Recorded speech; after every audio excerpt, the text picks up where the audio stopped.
ലോകത്ത് നിങ്ങൾക്ക് കഷ്ടമുണ്ട്, എങ്കിലും ധൈര്യപ്പെടുവിൻ, ഞാൻ ലോകത്തെ ജയിച്ചിരിക്കുന്നു എന്ന് നമ്മോട് അരുൾ ചെയ്ത യേശു കർത്താവിൻ്റെ ശ്രേഷ്ഠനാമത്തിൽ എൻ്റെ സ്നേഹവന്ദനങ്ങളെ അറിയിക്കട്ടെ. ഇന്ന് ഒരു പകൽക്കാലം കൂടി വലിയവനായ ദൈവത്തിൻ്റെ മഹത്വമേറിയ വചനവുമായി നിങ്ങളുടെ മുമ്പിൽ നിൽപ്പാൻ സർവകൃപാലുവായ ദൈവം നൽകിത്തന്ന ഈ വലിയ അവസരത്തിനായി ഞാൻ ദൈവത്തെ സ്തുതിക്കുകയാണ്. അതോടൊപ്പം തന്നെ ഇന്ന് പകൽക്കാലം ഇതുപോലെ ഒരു വേദി ഒരുക്കിയ 5 സ്റ്റോൺ മിനിസ്ട്രി എന്ന ഫേസ്ബുക്ക് പേജിനായി ഞാൻ ദൈവത്തെ സ്തുതിക്കുന്നു. അനേക ദൈവഭക്തന്മാർ, ദൈവദാസിദാസന്മാർ ചില മാസങ്ങളായി ഈ ഫേസ്ബുക്ക് പേജിൽ കൂടെ വലിയവനായ ദൈവത്തിൻ്റെ ശ്രേഷ്ഠ സന്ദേശം ലോകമെങ്ങും എത്തിക്കുവാൻ അഹോരാത്രം പ്രവർത്തിച്ചു കൊണ്ടിരിക്കുകയാണ്. അതിന്റെ പിന്നിൽ പ്രവർത്തിച്ച ബഹുമാന്യ കർത്തദാസൻ പാസ്റ്റർ ജോർജ് കുറുമൂട്ടിൽ അവരുകളെയും ഈ ധരണത്തിൽ ഞാൻ ഓർക്കുകയും ദൈവത്തെ സ്തുതിക്കുകയും ചെയ്യുന്നു. അദ്ദേഹത്തെ ഭവനമായി തന്നെ ദൈവം അധികമായി അനുഗ്രഹിക്കട്ടെ. അതോടൊപ്പം തന്നെ അദ്ദേഹത്തിന്റെ കുഞ്ഞുങ്ങളിൽ കൂടെ നടക്കുന്നതായ സൺഡേ സ്കൂൾ പ്രോഗ്രാമിനെ ഓർത്തും ഞാൻ ദൈവത്തെ സ്തുതിക്കുകയാണ്. ഇതിന്റെ പിന്നിൽ അഡ്മിൻസായി പ്രവർത്തിക്കുന്ന ബഹുമാന്യ കർത്തദാസൻ പാസ്റ്റർ സന്തോഷ്, അതുപോലെ pastor Philip Mathew, pastor Jerin Mathew എന്നിവരെയും ഞാൻ ഇദ്ധരണത്തിൽ ഓർക്കുകയും എൻ്റെ സ്നേഹവന്ദനങ്ങളെ അറിയിക്കുകയും ചെയ്യുകയാണ്. ഒത്തൊരുമിച്ച് ഏക ഹൃദയത്തോടുകൂടെ ആയിരിക്കുന്നതിനാൽ ഈ സമയങ്ങളെല്ലാം കർത്താവിന് വേണ്ടി അധികം പ്രയോജനപ്പെടുവാൻ ഇടയാകുന്നു എന്നുള്ളത് ഏറ്റവും ശ്രേഷ്ഠകരമായ കാര്യമാണ്. നമ്മുടെ ആരുടെയും പ്രവർത്തനങ്ങൾ കർത്താവിൽ വൃഥാവിലല്ല, ഇതിനെല്ലാം ഒരു വലിയ പ്രതിഫലം നമുക്ക് ഒരുക്കിയിരിക്കുന്നു എന്നുള്ള ഒരു ശ്രേഷ്ഠമായ ചിന്ത നമ്മളെല്ലാം ഭരിക്കുന്നതിനാൽ ഞാൻ ദൈവത്തെ സ്തുതിക്കുകയാണ്. ഇന്ന് തിങ്കളാഴ്ച രാവിലെ 8 മണി മുതൽ ശനിയാഴ്ച രാത്രി 11 മണി വരെ ഈ ഫേസ്ബുക്ക് പേജിൽ കൂടെ കർത്താവിന്റെ വചനം പ്രഘോഷിച്ചു കൊണ്ടിരിക്കുകയാണ്. അത് കേൾക്കുന്നതിൽ കൂടെ കേൾക്കുന്നവർക്കായും അതോടൊപ്പം തന്നെ ഞങ്ങളോടൊപ്പം കർത്താവിന്റെ വേല ചെയ്യുവാൻ ആഗ്രഹിക്കുന്നവർക്ക് അവസരമൊരുക്കുകയും, ഇനി അത് തന്നെയല്ല, ഈ കേൾക്കുന്ന തിരുവചനങ്ങൾ മറ്റുള്ളവരിലേക്ക് ഫോർവേഡ് ചെയ്യുന്ന മുഖാന്തരം അനേകരുടെ സന്നിധിയിലേക്ക് ഈ വചനം എത്തുവാനും ഇടയാക്കുന്നു. അതും ഒരു ശ്രേഷ്ഠമായ ശുശ്രൂഷ തന്നെയാണെന്ന് ഞാൻ ഓർപ്പിക്കുകയാണ്. അതുകൊണ്ട് ദയവ് ചെയ്ത് ഈ കേൾക്കുന്ന തിരുവചനങ്ങളെ മറ്റുള്ളവർക്കും അത് ഫോർവേഡ് ചെയ്യുവാനും ദൈവവചനം ലോകം മുഴുവനും വ്യാപൃതമാകുവാനും ഇടയാകട്ടെ എന്ന് ഞാൻ ആശംസിക്കുകയാണ്.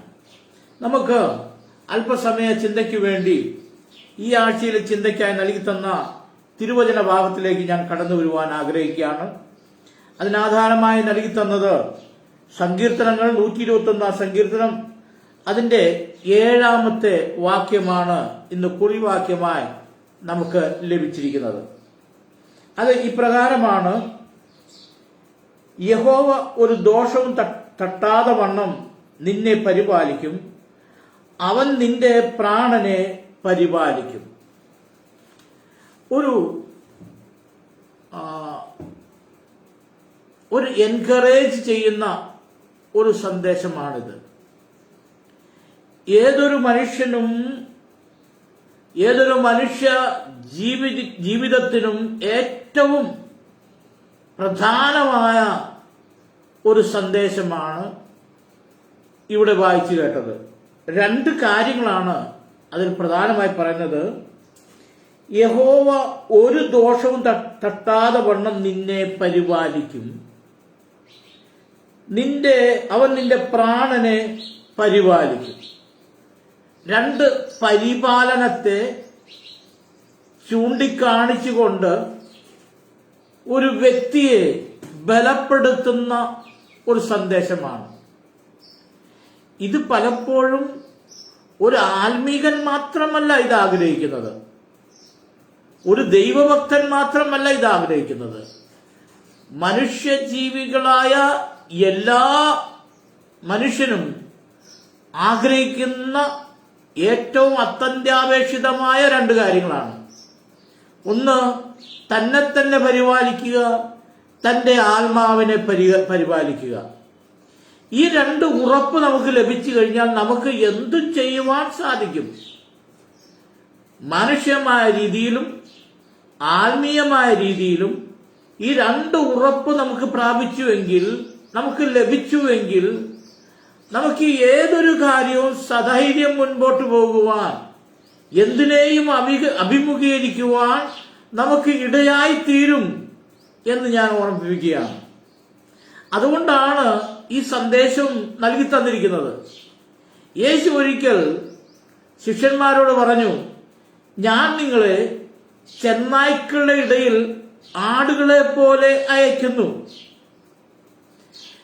അറിയാം, ചെന്നായ്ക്കളുടെ നടുവിലേക്ക് കയറി ചെല്ലുന്ന ആട്ടിൻ കുഞ്ഞുങ്ങളാണ് നിങ്ങൾ. അത് സാധാരണ രീതിയിൽ അത് സംഭവിക്കാത്ത ഒരു കാര്യമാണ്.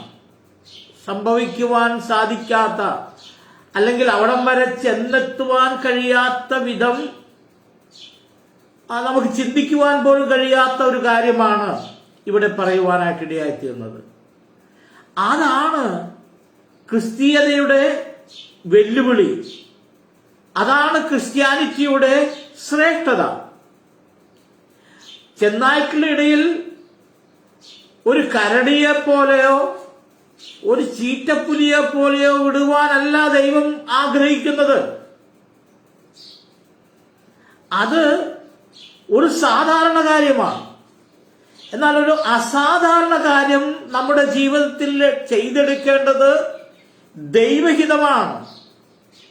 ലോകത്തിൽ സംഭവിച്ചിട്ടില്ലാത്ത ചില കാര്യങ്ങളാണ് നമ്മളിൽ കൂടെ ദൈവം ചെയ്തെടുക്കുവാൻ ആഗ്രഹിക്കുന്നത്. ദൈവം ചെയ്ത പ്രവൃത്തികളും അസംഭവ്യമായ സംഭവങ്ങളാണ്. അതിനെയാണ് നാം സംഭവങ്ങൾ എന്ന് വിളിക്കപ്പെടുന്നത്, നാം പറയപ്പെടുന്നത്. സംഭവങ്ങളായി തീരുവാൻ, അല്ലെങ്കിൽ എന്തെങ്കിലും ഒരു വ്യത്യസ്തത, അത് ലോകം ചിലപ്പോൾ അംഗീകരിക്കാത്ത വ്യത്യസ്തതകൾ, അതാണ് ക്രിസ്ത്യാനിറ്റി. ഇവിടെ യേശു പറഞ്ഞത്, ചെന്നായ്ക്കളുടെ ഇടയിലേക്ക് നിങ്ങളെ ഞാൻ കുഞ്ഞാടുകളെ പോലെ അയക്കുന്നു. അപ്പോൾ അയക്കപ്പെടുന്നവനും അയക്കുന്നവനും എന്തോ ഒരു ഉറപ്പുള്ളത് കൊണ്ടാണ് അത് പോകുവാൻ പോലും തയ്യാറായി ചിലർ കടന്നു ചെല്ലുന്നത്. ഈ കാലഘട്ടത്തിൽ നമ്മുടെ ചുറ്റുവട്ടം നോക്കിയാൽ വളരെ മതപീഡനങ്ങൾ അനുഭവിച്ചു കൊണ്ടിരിക്കുകയാണ്.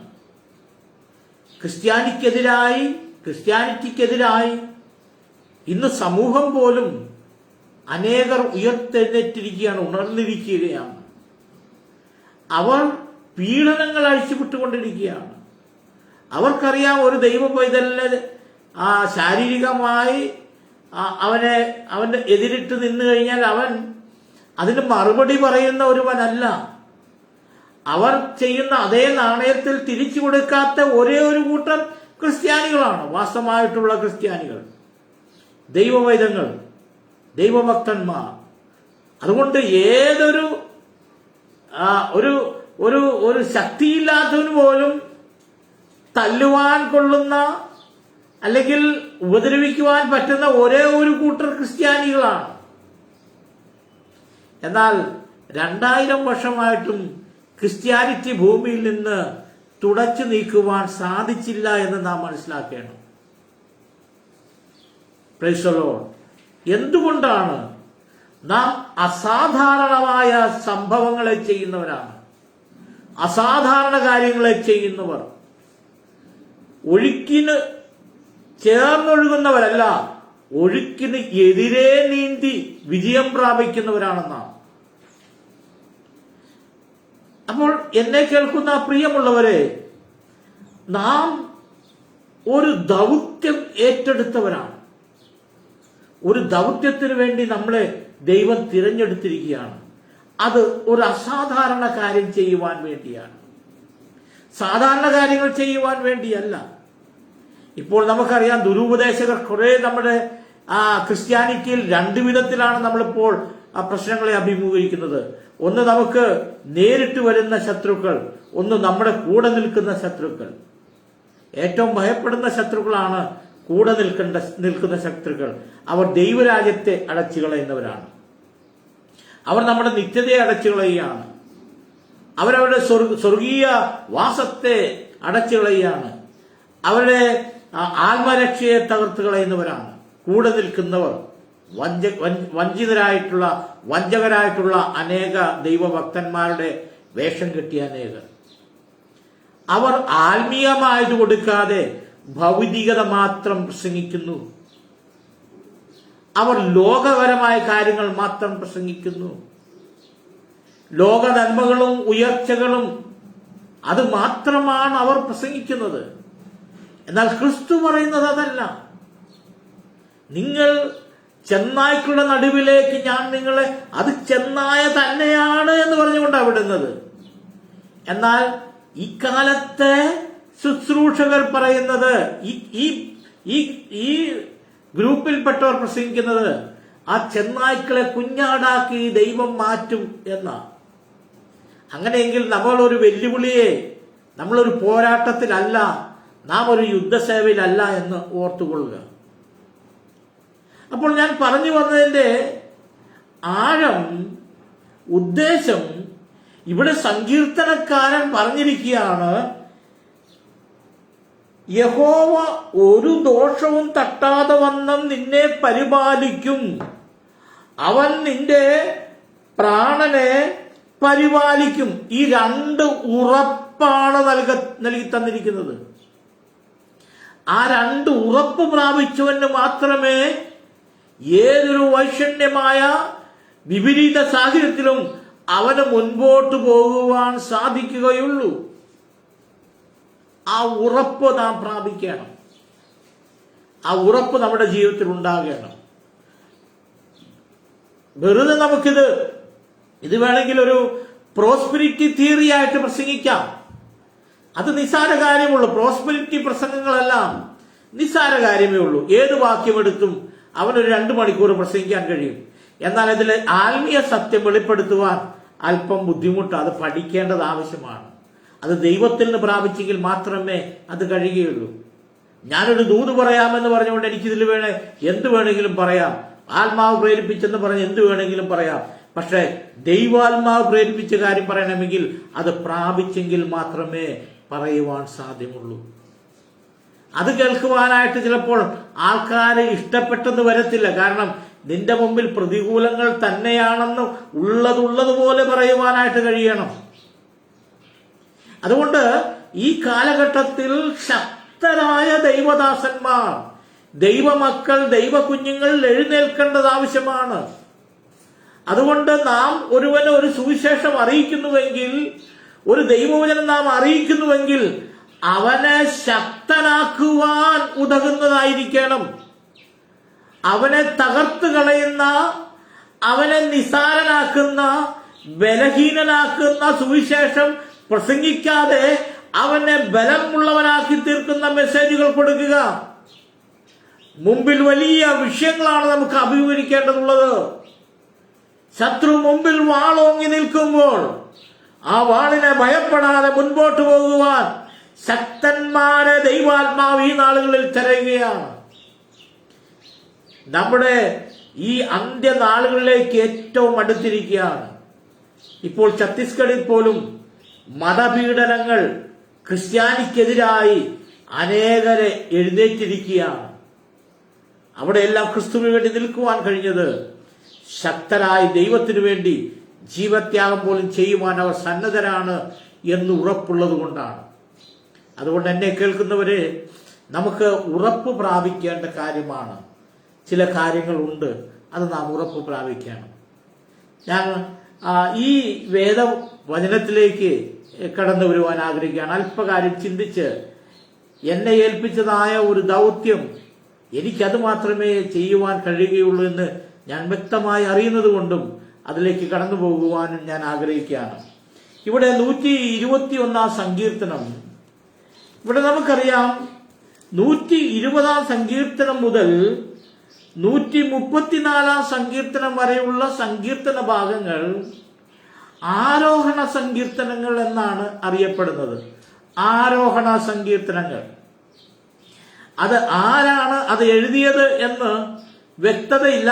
പലരും പല അഭിപ്രായങ്ങൾ പറയുന്നു. ഈ അഭിപ്രായങ്ങളൊന്നും നമുക്കറിയേണ്ട കാര്യവുമില്ല. ഇതിൽ ഒരു സങ്കീർത്തനത്തിൽ നമുക്ക് വ്യക്തമായി അറിയാം, ദാവീദ് എഴുതിയ ഒരു സങ്കീർത്തനം ഇതിനകത്തുണ്ട്. അത് വ്യക്തമായ അതിന്റെ തലക്കെട്ടുള്ളത് കൊണ്ട് അത് ദാവീദിന്റെ സങ്കീർത്തനമാണെന്ന് നമുക്കറിയാം. എന്നാൽ ഈ സങ്കീർത്തനങ്ങൾ ആരെഴുതിയെന്നുള്ളതല്ല, ഇതിനകത്തുള്ള ആ ദൈവിക പദ്ധതിയെ നാം മനസ്സിലാക്കുകയാണ്. അപ്പോൾ ഇവിടെ ഈ ആരോഹണ സങ്കീർത്തനങ്ങൾ അതൊരു പക്ഷേ നമുക്ക് പ്രതിഗാനങ്ങൾ പാടുമ്പോൾ ചില ഉയർന്ന ശ്രുതിയിൽ പാടേണ്ട സങ്കീർത്തനങ്ങളായിരിക്കാം. അല്ലെങ്കിൽ ചില ദൈവദാസന്മാർ പറയുന്നു ആ പടിക്കെട്ടുകളുടെ മുകളിൽ കയറി നിന്ന അത് ഉച്ചത്തിൽ പാടുന്ന ഒരു സങ്കീർത്തന ഭാഗങ്ങളായിരിക്കാം. എന്തു തന്നെയായാലും ഈ ആരോഹണ സങ്കീർത്തനങ്ങൾ മൂന്ന് വിധത്തിലായി ചില ഭാഗം തിരിച്ചുകൊണ്ടാണ് ഇതിന് നൽകി തന്നിരിക്കുന്നത്. അതെല്ലാം അവിടെ നിൽക്കട്ടെ, ഈ സങ്കീർത്തനത്തിലേക്ക് കടന്നു വരാം. ഇവിടെ ഈ ഉറപ്പ് നാം കൊടുക്കുവാൻ, ഈ ഉറപ്പ് ലഭിക്കുവാൻ ഒരു കാര്യമുണ്ട്. നമുക്ക് പലപ്പോഴും ഉറപ്പ് കൊടുക്കുന്നവരാ, നമ്മളെല്ലാവരും ഉറപ്പ് കൊടുക്കുന്ന പ്രസംഗികന്മാരാ. നിന്നെ ദൈവം അനുഗ്രഹിക്കും, നീ അനുഗ്രഹങ്ങൾ പിടിച്ചു മേടിക്കണം. കേൾക്കുമ്പോൾ നല്ല മധുരമായ പ്രസംഗങ്ങളാണ്. നീ അനുഗ്രഹങ്ങൾ പിടിച്ചു മേടിക്കണം. അത് നമുക്കങ്ങോട്ട് നീ പ്രാർത്ഥിച്ചു നേടണം. പ്രാർത്ഥിച്ച് നേടണം. നിന്റെ വിദേശയാത്ര നീ പ്രാർത്ഥിച്ച് വിദേശയാത്ര. വചനത്തിലില്ലാത്ത കാര്യങ്ങളാണ് നമ്മളെ പഠിപ്പിച്ചുകൊണ്ടിരിക്കുന്നത്. നിത്യരാജ്യത്തിൽ നിന്നും, സ്വർഗീയ രാജ്യത്തിൽ നിന്നും, ആത്മരക്ഷയിൽ നിന്നും വളരെ ദൂരേക്ക് നമ്മളെ അകറ്റിക്കളയുന്ന സന്ദേശങ്ങൾ. ചിലപ്പോൾ നമ്മൾ ആ പ്രസംഗത്തിന്റെ ശൈലിയിൽ ഒരു വിവേഴ്സ് കൂടുവാനോ ഒക്കെ നമ്മളൊന്ന് കൂട്ടി പറയും ചിലരൊക്കെ. അതൊക്കെ എത്രയോ ബോഷത്തരമായ കാര്യങ്ങളാണ്. ഇവിടെ നിന്റെ ദൈവം നിന്നെ അനുഗ്രഹിക്കും, നിന്റെ പ്രാണനെ പരിപാലിക്കും, അതുകൊണ്ട് നിന്നെ ഒരു ദോഷം തട്ടാതെ കൊണ്ട് നിന്നെ നോക്കും. ആർക്കാണിത് അവകാശം? അത് നമ്മൾ അറിയണം. അതിന്റെ 1-ാമത്തെ വാക്യം ഇവിടെ എഴുതിയിരിക്കുകയാണ്, ഞാൻ എന്റെ കണ്ണ് പർവ്വതങ്ങളിലേക്ക് ഉയർത്തുന്നു, എനിക്ക് സഹായം എവിടെ നിന്ന് വരും? എന്റെ സഹായം ആകാശത്തെയും ഭൂമിയെയും ഉണ്ടാക്കിയ യഹോവയിൽ നിന്ന് വരുന്നു. 2 ദൃഷ്ടിയാണവൻ. എന്റെ കണ്ണ് ആദ്യം ഞാൻ ഉയർത്തിയത് പർവ്വതങ്ങളിലേക്കാണ്. പർവ്വതങ്ങളിലേക്ക് ഞാൻ എന്റെ കണ്ണുകളെ ഉയർത്തിയിരിക്കുകയാണ്. പലപ്പോഴും നമ്മുടെ നോട്ടങ്ങളും നമ്മുടെ ദർശനങ്ങളും ഉന്നതന്മാരിലേക്കാണ്, ഉയർന്ന സ്ഥാനങ്ങളിലേക്കാണ്. അത് ലോകപരമായ ഒരു ചിന്തയാണ്. ലോകം നമ്മളെ പഠിപ്പിക്കുന്നത് നിന്നെ വലുതാക്കാം എന്നാണ്. നിന്നെ ഉയർത്താം, നിന്നെ ഇനിയും ഉയർത്താം എന്നാണ് ലോകം പഠിപ്പിക്കുന്നത്. ആദാമിന്റെ ഹവ്വയുടെ അടുത്ത് എന്ന് സർപ്പം പറഞ്ഞ ഒരു കാര്യമുണ്ട്, നിന്നെ ദൈവത്തെ പോലെ ഉയർത്താം, ഇനിയും നിന്നെ ഉയർത്താം, ഇനിയും.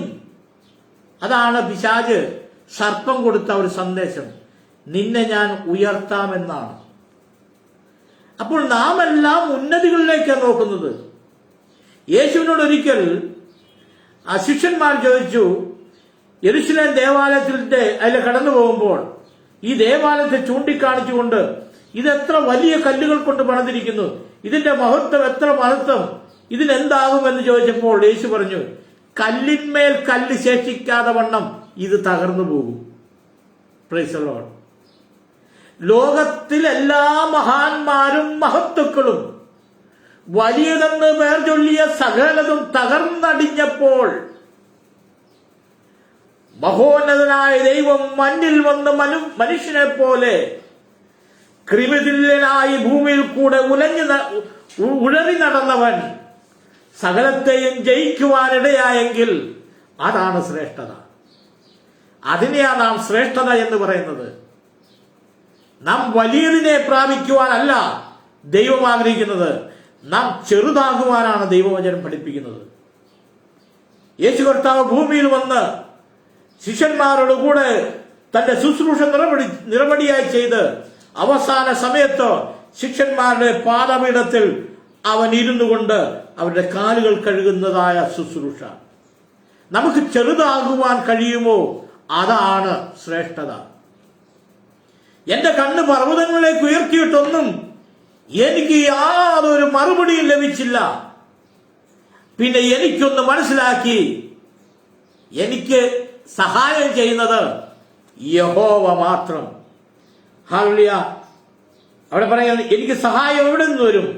എന്റെ സഹായം ആകാശത്തെയും ഭൂമിയെയും ഉണ്ടാക്കിയ യഹോവയെങ്കിൽ നിന്ന് വരുന്നു. ആ അറിവാണ് നമുക്ക് ഏറ്റവും ആവശ്യമുള്ളത്. നമ്മെ സൃഷ്ടിച്ചവൻ, ആകാശവും ഭൂമിയും സൃഷ്ടിച്ച സൃഷ്ടിതാവിലേക്ക് നിന്റെ കണ്ണുകൾ ഉയർത്തുവാൻ നീ ശീലിക്കണം. അവനിൽ ചെവി കൊടുക്കണം. അവൻ എന്തു പറഞ്ഞുവോ അതനുസരിക്കുവാൻ നീ എന്ന് തയ്യാറാകുന്നുവോ, നീ അവനെ കേൾക്കുവാൻ എന്ന് തയ്യാറാകുന്നുവോ, അന്നാണ് നിന്നെ ദൈവം ചില വഴികളിൽ കൂടെ ഉപയോഗിക്കുവാൻ പോകുന്നത്. നാം ഉപയോഗപ്പെടുത്തേണ്ടവരാണ്. നാം മാറിയിരിക്കേണ്ടവരല്ല, നാം മാറ്റി നിർത്തപ്പെടേണ്ടവരല്ല. നാം ഒരു സൃഷ്ടിതാവിനെ മനസ്സിലാക്കുകയും ഞാനൊരു സൃഷ്ടിയാണ് എന്ന് ഏൽപ്പിക്കപ്പെടുകയും ചെയ്യുമ്പോഴാണ് ദൈവം നമ്മെ അവന്റെ പദ്ധതി പ്രകാരം ഉപയോഗിക്കുവാനായിട്ടിടയാകുന്നത്. നമ്മുടെ പദ്ധതികൾ ദൈവത്തെ പറഞ്ഞു കേൾപ്പിക്കുവാനല്ല. നമുക്ക് പലപ്പോഴും നമ്മളെ ചില ടാർഗറ്റ് ചെയ്ത് ദൈവത്തിന് കൊടുക്കുക. ദൈവമേ, ഞാൻ ഇങ്ങനെ പരിപാടി ചെയ്യാൻ പോവുകയാണ്, കർത്താവ് എന്നെ അങ്ങ് ഉപയോഗിച്ചോളണം, എന്നെ അങ്ങ് എടുത്തോളണം, എന്നെ അങ്ങ് നമ്മൾ ദൈവത്തിന് കരങ്ങളിലേക്ക് കൊടുക്കുക. ഞാനൊരു സൃഷ്ടിയാണ്, ഞാൻ സൃഷ്ടിക്കുള്ളിൽപ്പെട്ടവനാണ്. എന്നെ അവൻ സൃഷ്ടിച്ചതിനൊരു ഉദ്ദേശമുണ്ട്, എന്നെ അവൻ മിനഞ്ഞതിനൊരു ഉദ്ദേശമുണ്ട്. ഞാൻ ഒന്നുമില്ലാതിരുന്നപ്പോൾ എന്നെ പേർ ചൊല്ലി വിളിച്ചവൻ, അമ്മയുടെ ഉദരത്തിൽ പിണ്ഡാകാരമായിരുന്നപ്പോൾ എന്നെ കണ്ടവൻ, അവനൊരു ഉദ്ദേശമുണ്ടെന്ന് നാം എന്ന് തിരിച്ചറിയുന്നുവോ അന്നാണ് അവന്റെ പദ്ധതി നമ്മുടെ മേൽ നടത്തുന്നത്.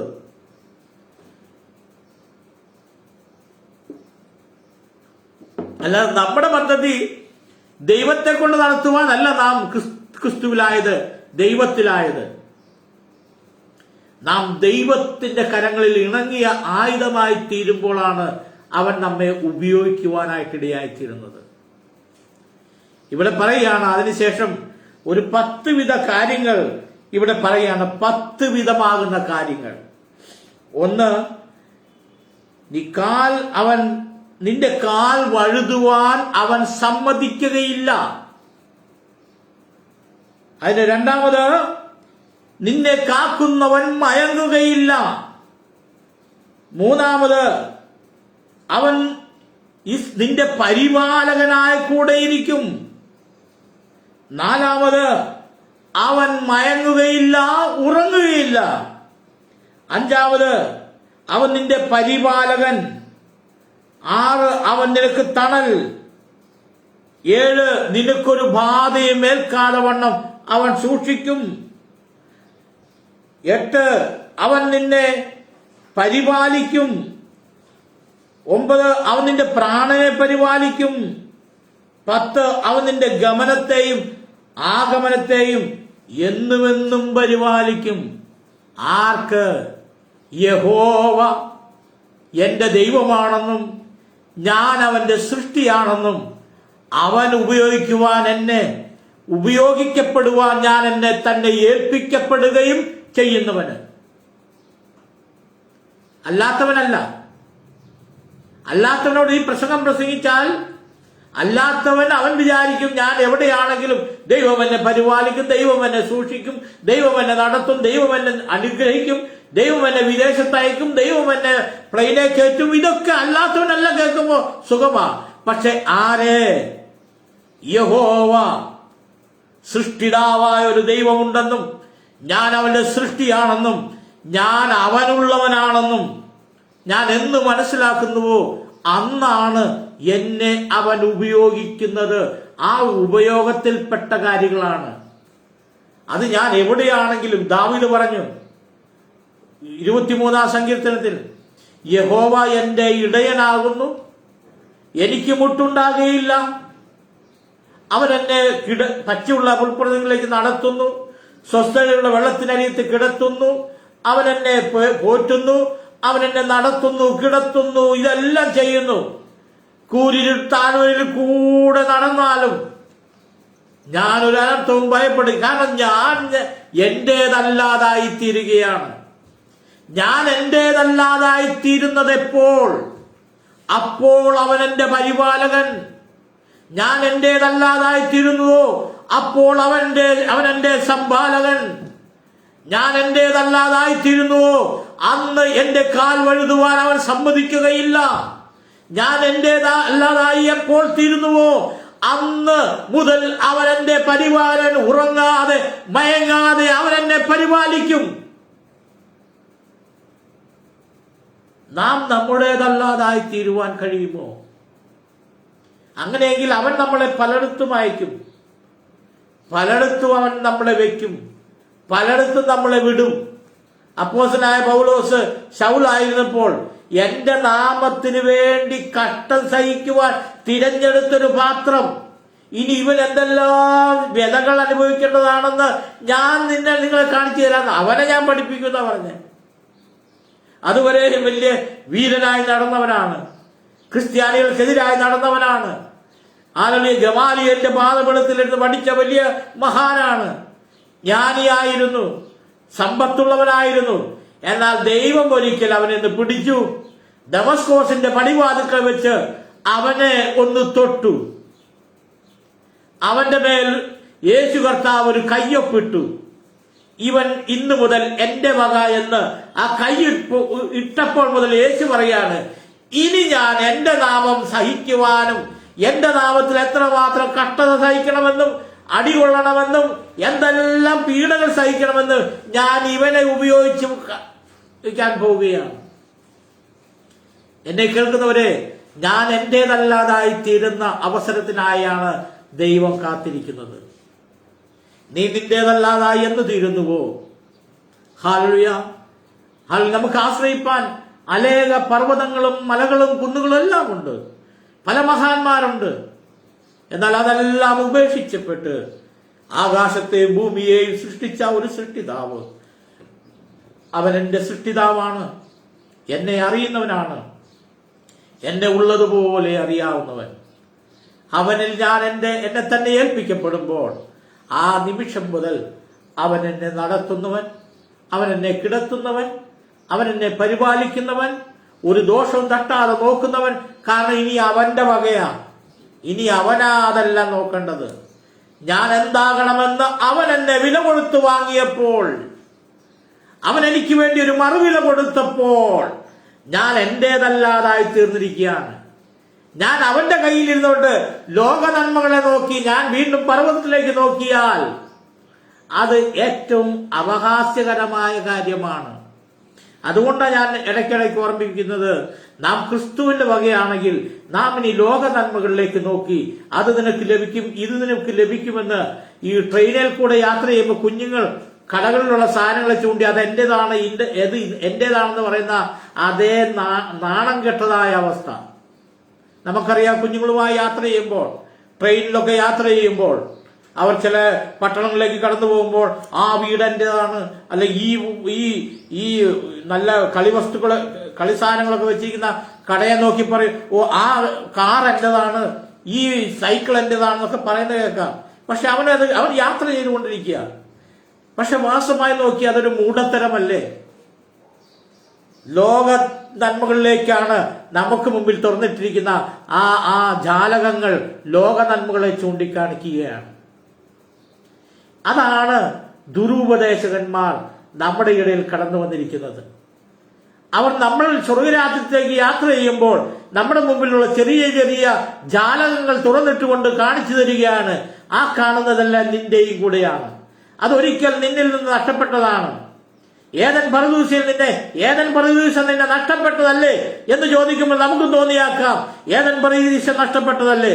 എന്നാൽ വാസ്തവമായി നഷ്ടപ്പെട്ടത് നിന്നെ സൃഷ്ടിച്ച ദൈവത്തെയാണ് ഏതനിൽ വെച്ച് നഷ്ടപ്പെട്ടത്, ഏതൻ പറുദീസയല്ല.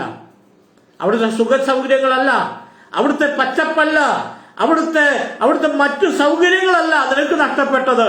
അവിടെ നിന്റെ സൃഷ്ടിച്ച, നിന്നോട് ചേർന്ന് നിന്ന, നീ ആരാധനയ്ക്ക് യോഗ്യനായ നിന്റെ ദൈവമാണ് അവിടെ നഷ്ടപ്പെട്ടതെന്നുള്ള ഓർമ്മയാണ് നമ്മെ ഭരിക്കേണ്ടത്.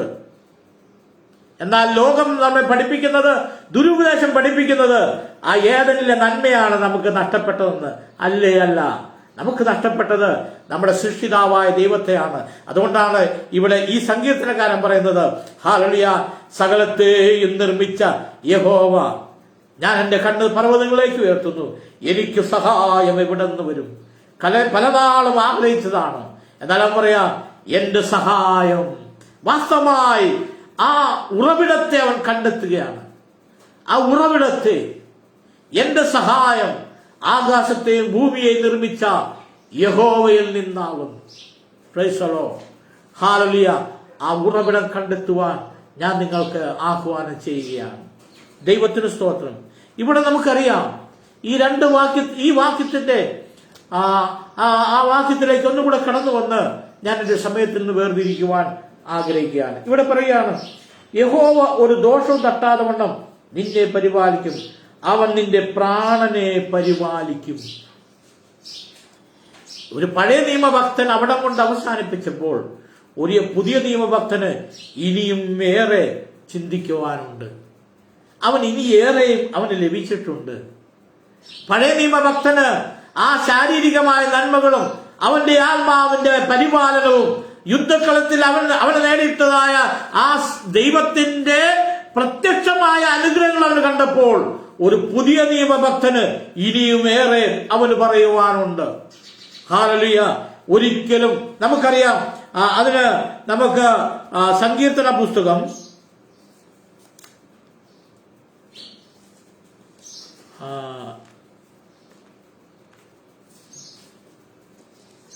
48 സങ്കീർത്തനം 40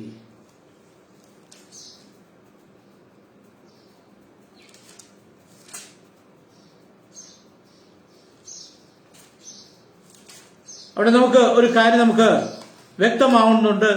നിന്റെ ആത്മാവിന്റെ 49 സങ്കീർത്തനത്തിന്റെ 8 വാക്യം, 49 സങ്കീർത്തനത്തിന്റെ 8 വാക്യം, 49ന്റെ 8 വാക്യം ഇവിടെ ഇരിക്കുകയാണ്, അവനെ വീണ്ടെടുക്കുവാനോ ദൈവത്തിന് വീണ്ടെടുപ്പ് വില കൊടുപ്പാനോ ആർക്കും കഴിയുകയില്ല. അവരുടെ പ്രാണന്റെ വീണ്ടെടുപ്പ് വിലയേറിയതാകുന്നു, അത് ഒരു നാളും സാധിക്കയില്ല. ഇവിടെ എഴുതിയിരിക്കുകയാണ് സങ്കീർത്തനക്കാരൻ, അവന്റെ പ്രാണന്റെ വീണ്ടെടുപ്പ് വിലയേറിയതാകുന്നു.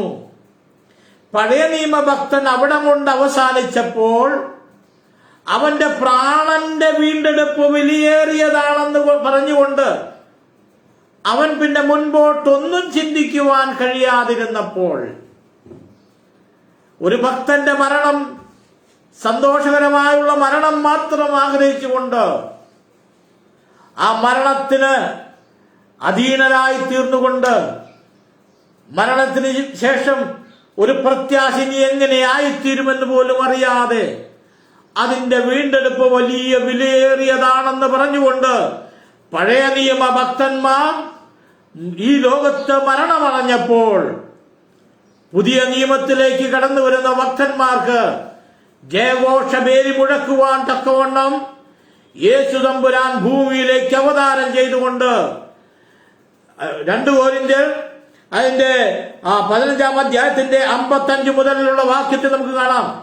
ഹേ മരണമേ നിന്റെ ജയമെവിടെ, ഹേ മരണമേ നിന്റെ വിഷമുള്ളവിടെ എന്ന് ഉറക്കെ ഘോഷിച്ചുകൊണ്ട് മരണത്തെയും പാപത്തെയും പാതാളത്തെയും തകർത്തെറിഞ്ഞവൻ, മരണത്തെ ജയിച്ച ഒരേ ഒരുവൻ യേശു കർത്താവിനെ നമുക്ക് കാണുവാൻ കഴിയും. നമുക്ക് ഈ വീണ്ടെടുപ്പ് വില നമുക്ക് വേണ്ടി അവൻ സ്വന്തം രക്തത്താൽ ആ വീണ്ടെടുപ്പ് വില കൊടുത്തിരിക്കുകയാണ്. വെളിപ്പാട് പുസ്തകം 5-ാം അധ്യായത്തിലേക്ക് വരുമ്പോൾ നമുക്കവിടെ കാണാം. വെളിപ്പാട് പുസ്തകം 5-ാം അധ്യായത്തിന്റെ നമുക്കൊന്ന് വായിക്കുവാൻ ഞാൻ ആഗ്രഹിക്കുകയാണ്. വെളിപ്പാട് പുസ്തകം 5-ാം അധ്യായത്തിന്റെ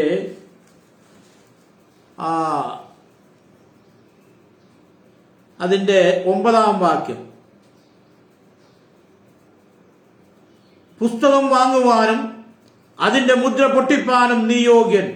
നീ അറുക്കപ്പെട്ടു നിന്റെ രക്തം കൊണ്ട് സർവ്വഗോത്രത്തിലും ഭാഷയിലും വംശത്തിലും ജാതിയിലും നിന്നുള്ളവരെ ദൈവത്തിനായി വിലയ്ക്ക് വാങ്ങി. ഞങ്ങളുടെ ദൈവത്തിന് അവരെ രാജ്യവും പുരോഹിതന്മാരുമാക്കി വെച്ചു. അവർ ഭൂമിയിൽ വാഴുന്നു എന്നൊരു പുതിയ പാട്ട് അവർ പാടുന്നു. ഇവിടെ നമുക്ക് കാണുവാൻ കഴിയും, തന്റെ രക്തം കൊണ്ട് യേശു കർത്താവ് നമ്മെ വിലയ്ക്ക് വാങ്ങി. ഹല്ലേലൂയ. യേശുവിന്റെ രക്തം കൊണ്ട് നമ്മെ വിലയ്ക്ക് വാങ്ങി രാജകീയ പുരോഹിത വർഗമാക്കി തീർക്കുന്നു. അതിനു മുമ്പ് നമുക്ക് കാണാം, യഹൂദ ഗോത്രത്തിലെ സിംഹവും ദാവീദിന്റെ പേരുമായവൻ ഒരു കുഞ്ഞാട് അറുക്കപ്പെട്ടതുപോലെ നിൽക്കുകയാണ്. വിരോധാഭാസകരമായ കാഴ്ച. യഹൂദ ഗോത്രത്തിലെ സിംഹമാണ്. അത് നിൽക്കുന്ന ഒരു കുഞ്ഞാടിനെ പോലെയാണ്. ഞാൻ ആദ്യം തുടക്കത്തിൽ പറഞ്ഞല്ലോ, എന്നെ കേൾക്കുന്ന പ്രിയമുള്ളവരെ, നാം ജയാളിയായി തീരുവാൻ നമ്മെ അവനാക്കി വെച്ചിരിക്കുന്നത് ചെന്നായ്ക്കുള്ള നടുവിലെ കുഞ്ഞാടിനെ പോലെ ആക്കി വെച്ചിരിക്കുന്നു. നാം ധൈര്യത്തോടെ കടന്നു ചെല്ലേണ്ടത് ആവശ്യമാണ്. നാം വെറും കുഞ്ഞാടുകളല്ല, നമ്മുടെ ഉള്ളിൽ വ്യാപരിക്കുന്ന യഹൂദ ഗോത്രത്തിന്റെ സിംഹത്തിന്റെ ശക്തി ഉണ്ടല്ലോ. സിംഹത്തിന്റെ ഹല്ലേലൂയ ഹൃദയമുള്ളവരാണ് നാം. ദാവീദിനോട് കൂടെയുള്ളവരെ പോലെ ഹല്ലേലൂയ ദൈവത്തിന് വേണ്ടി നിൽക്കുന്ന നാം യഹൂദ ഗോത്രത്തിലെ സിംഹങ്ങളാണ് നാം എല്ലാം. എന്നാൽ നമ്മെ ആക്കി വെച്ചത് ഒരു കുഞ്ഞാടിനെ പോലെയാണ്. Hallelujah, hallelujah. നമ്മുടെ പ്രാണനെ അവൻ മരണത്തിന് ഏൽപ്പിക്കാതെ വണ്ണം സ്വന്തം രക്തം കൊടുത്തുകൊണ്ട് നമ്മെ വിലയ്ക്ക് വാങ്ങി അവൻ മരണത്തിന്റെ അധികാരിയായ പിശാചിനെ തകർത്തെറിഞ്ഞുകൊണ്ട്, ഹേ മരണമേ നിന്റെ ജയമെവിടെ, ഹേ മരണമേ നിന്റെ വിഷമുള്ളവിടെ എന്നുറക്കെ പ്രഖ്യാപിച്ചുകൊണ്ട്, ഞാൻ മരിച്ചവനായിരുന്നു, എന്നേക്കും ജീവിച്ചിരിക്കുന്നു, മരണത്തിന്റെയും പാതാളത്തിന്റെയും താക്കോൽ എന്റെ കൈവശമുണ്ട് എന്ന് ലോക ചരിത്രത്തിൽ ഒരേയൊരുവൻ ഉദ്ഘോഷിച്ച ഒരേയൊരുവൻ, ലോകത്തിൽ ഹല്ലേലൂയ ശക്തമായ ഈ സന്ദേശം വിളംബരം ചെയ്ത ഒരേയൊരുവൻ ഞാനും നിങ്ങളും ആരാധിക്കുന്ന നമ്മുടെ ദൈവമായ ക്രിസ്തു മാത്രം. ഹല്ലേലൂയ. ദിഗന്ധങ്ങൾ പൊട്ടുമാർ ഉച്ചത്തിൽ വിളിച്ചു പറഞ്ഞ ആ ശബ്ദവേദിക്ക് പുറകെ ഉയർത്തെഴുന്നേറ്റ നാം ഓരോരുത്തരും മരണത്തെ ജയിച്ചവരാണെന്നും ലോകമെങ്ങും മരണം വരെ പോരാടിക്കൊണ്ട് ധീരയോദ്ധാക്കളായി മരിച്ചുയർത്തെഴുന്നേറ്റു ക്രിസ്തുവിന്റെ വരവിനാൾ നാമും ഹല്ലേലൂയ അവനോടുകൂടെ ഉയർത്തെഴുന്നേറ്റ് അവനോടുകൂടെ നിത്യയുഗാനുയുഗം വാഴുമെന്നുമുള്ള ഉറപ്പ് പ്രാപിച്ചവരായി തീരണമെന്ന് ഞാൻ നിങ്ങളോട് ആഹ്വാനം ചെയ്യുകയാണ്. പലപ്പോഴും ലോകജാലകങ്ങൾ നമുക്ക് മുമ്പിൽ തുറന്നിട്ടിരിക്കുന്നത് ഈ ഒരു പ്രത്യാശയിലേക്ക് നമ്മെ എത്തിക്കാതിരിക്കുവാൻ വേണ്ടിയാണ്. ലോകജാലങ്ങളിൽ കൂടെയല്ല നാം നോക്കേണ്ടത്. ഹല്ലേലൂയ. അബ്രഹാം പറഞ്ഞു, അവൻ വാഗ്ദത്തദേശത്ത് വാഗ്ദത്ത സന്തതിയോടൊരുമിച്ച് അവൻ കൂടാരങ്ങളിൽ പാർത്തുകൊണ്ട് ദൈവം ശില്പിയായി നിർമ്മിച്ചതും അടിസ്ഥാനമുള്ളതായ ഒരു നഗരത്തിന് വേണ്ടി അവൻ കാത്തിരുന്നത് പോലെ നമുക്കും കാത്തിരിക്കാം. ഹല്ലേലൂയ. നമ്മെ വീണ്ടെടുത്തവൻ നാം ഒന്ന് മനസ്സിലാക്കി, അവൻ നമ്മുടെ സൃഷ്ടിതാവാണ്. ഹല്ലേലൂയ. നാം അവനായി തീരുമ്പോൾ, ആ സൃഷ്ടിതാവിന്റെ സന്നിധിയിലേക്ക് നമ്മെ തന്നെ ഏൽപ്പിക്കുമ്പോൾ, ഞാനല്ലാതായി തീരുമ്പോൾ, അവൻ എന്നെ പൂർണ്ണമായി ഏറ്റെടുക്കും. അവന്റെ രക്തത്താൽ നമ്മെ വിലയ്ക്ക് വാങ്ങിയിരിക്കുകയാണ്.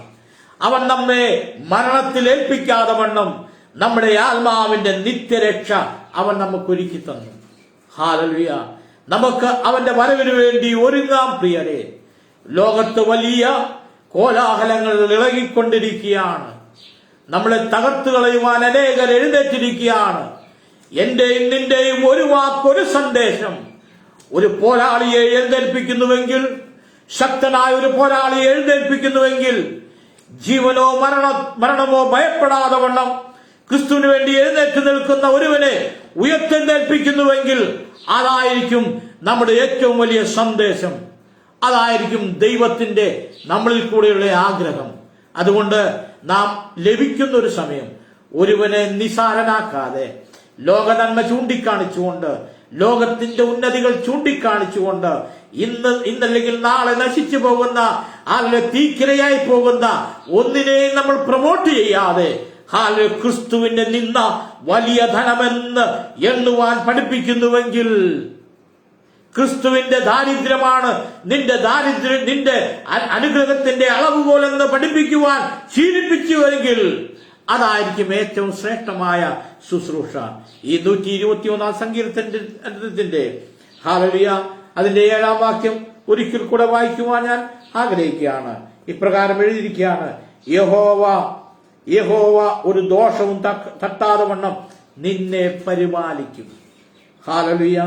അവൻ നിന്റെ പ്രാണനെ പരിപാലിക്കും. ഹല്ലേലൂയ. അത് നമുക്കൊരു പ്രോസ്പെരിറ്റി തിയറി അല്ല, അത് നിന്റെ അംഗീകാരത്തിന്റെ, ഹല്ലേലൂയ, നീ ദൈവസന്നിധിയിലുള്ള സമർപ്പണത്തിന്റെ അംഗീകാരമാണത്. നീ നിന്നെ തന്നെ ഏൽപ്പിച്ചതിന്റെ അംഗീകാരമാണ്. നിന്റെ മേൽ ദൈവം ചാർത്തപ്പെട്ട ഒപ്പാണത്, ഒരു മുദ്രയാണ്. ഹല്ലേലൂയ. അത് എപ്പോൾ ചാർത്തപ്പെടും? നീ ദൈവത്തിന് വേണ്ടിയായിത്തീരുമ്പോൾ, ഞാൻ ദൈവത്തിന് വേണ്ടിയായിത്തീരുമ്പോൾ, ദൈവം എന്റേതായിത്തീരുമ്പോൾ, ദൈവമല്ലാതെ മറ്റൊന്നില്ലാതായിത്തീരുമ്പോൾ, ഞാനും ദൈവവും മാത്രമായി തീരുമ്പോൾ, ഞാനും ദൈവവുമായിട്ടുള്ള ആ ബന്ധത്തിന്റെ ആ മഹത്വത്തിലേക്ക് കടന്നു ചെല്ലുമ്പോൾ അവൻ ചാർത്തുന്ന ആ മുദ്രയാണ്: ഞാൻ നിന്നെ പരിപാലിക്കും, ഞാൻ നിന്റെ പ്രാണനെ പരിപാലിക്കും. ഹല്ലേലൂയ.